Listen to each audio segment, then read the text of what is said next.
Konnichiwa, and welcome to episode 5 of the Leadership Japan podcast. And I am your host in Tokyo, Dr. Greg Story, president of Dale Carnegie Training Japan. And much more importantly, you are a student of leadership, highly motivated to be the best in your business field.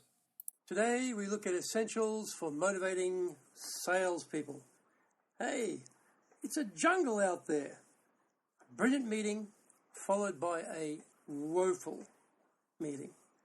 That is the emotional roller coaster of the world of sales. You're up, you're down within minutes. Depends on the client's interests and reaction. You're always too early or too late for the business chance. The client is never on your timetable, especially your schedule around meeting this month's quota. So, how do we keep salespeople motivated to push through and produce the needed results? Managing salespeople requires time usage perspective. Break the team composition down to some key segments. There are 4 of them: the star, the non-performer, the new or developing, and the plateaued employee. Our natural instinct is to spend a disproportionate amount of our time on fixing non-performers. Stop doing this. Instead, spend only 10% of your time on them, give them clear guidelines, firm activity targets, lots of encouragement, and sell them hope. Tell them they can do it, but let them do it. Don't do it for them. Send them to training to get the required skills. The plateaued employee should get slightly more attention, around 15% of your valuable time. This group needs you to model the sales process, to go together on joint calls, and to receive your coaching. Set realistic activity levels, monitor achievement, and let them know that your time becomes more available to them the more they achieve results.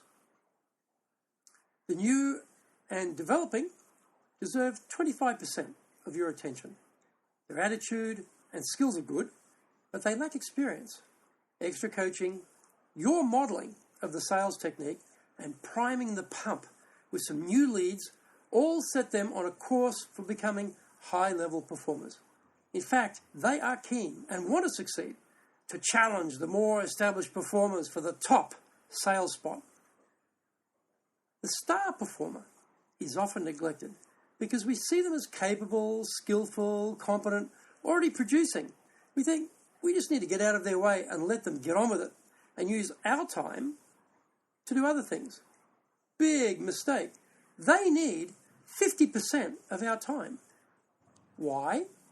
Their capacity for even bigger deals, bigger clients, and more strategic solutions is the greatest you have available to you. Don't waste this succulent opportunity by spending your time with low-level performers who, even if they doubled their production, would not make a great deal of difference to the overall monthly quota achievement. Get the star performers dealing exclusively with high-level strategic accounts. With your seniority and contacts, you often will have better initial access, and so you can clear their path to go forward. Don't use your prime client opportunities as a training exercise for less capable salespeople. Keep thinking of new ways to challenge the stars. They have the capacity to do more complex deals, so keep pointing them in this direction. At the same time, clear obstacles, find them needed resources, and don't forget to praise and appreciate them.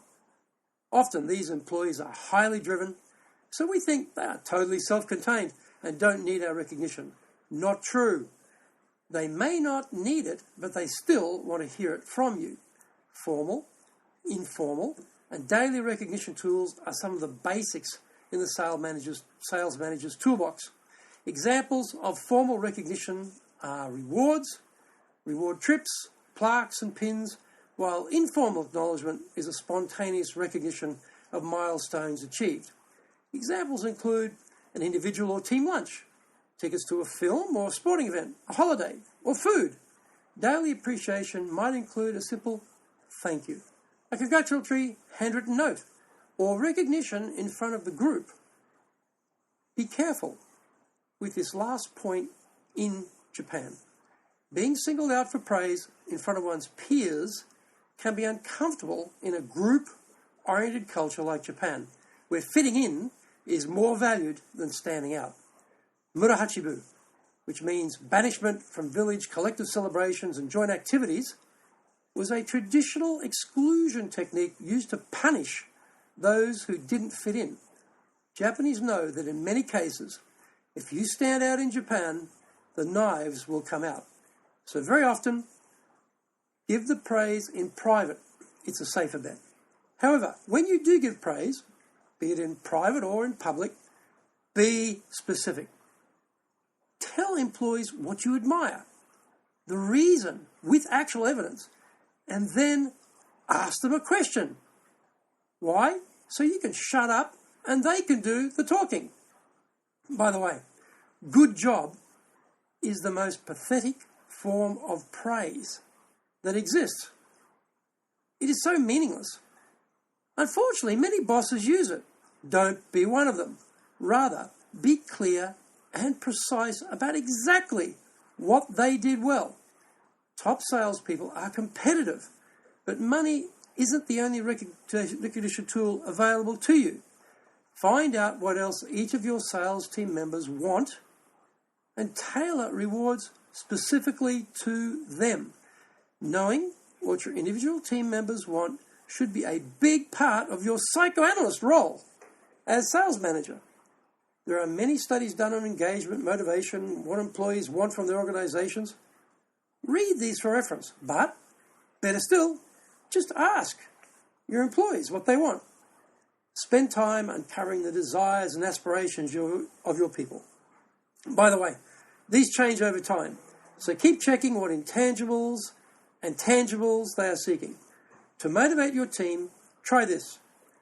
Praise early, praise often, praise with detail, and reward with what they want, not what you think they want.